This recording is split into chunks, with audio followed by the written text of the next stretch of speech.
You download an app to connect with people you care about. You have intent, yet statistics show you'll likely abandon the practice within a week. Broad goals like being a better friend are inherently paralyzing. Without a specific plan, the breakdown of a new habit is inevitable. Look at this intersection. You have high motivation to reach out, but the moment you have to decide exactly who to text, what to say, and when to say it, the cognitive load spikes. The mental cost overwhelms the desire to connect. Surviving the first 14 days of a new practice requires a system that removes the burden of choice from the user. DunbarrioSolo solves this problem through today's gathering, a 14-day scaffolded on-ramp that greets you the moment you start the practice. Look at the gathering module on this home screen. Each day presents 3 specific activities, 2 relational actions, and 1 option focused on self-care. Kiko frames these invitations with thematic scripts that lower the emotional barrier to entry.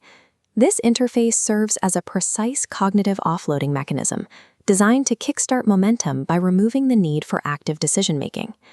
This panel tracks your progress to the day 14 milestone. Each day follows a thematic arc, moving through concepts like notice, reach, and repair. Meanwhile, the backend quietly sorts every activity into 9 distinct taxonomic bins, categories like remote asynchronous. This taxonomy acts as a data substrate. By logging which bins you naturally gravitate toward, the system maps your unique relational geometry. Over the first 2 weeks, it tracks these preferences to establish a personalized baseline you can sustain over the long haul. Rigid scaffolding often feels like coercion, which immediately kills internal motivation.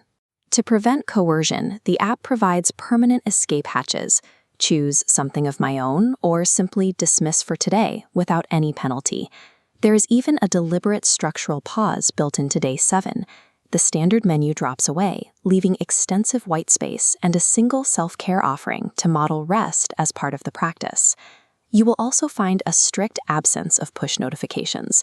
The only prompt is a quiet blue star inside the app that clears the moment you look at it.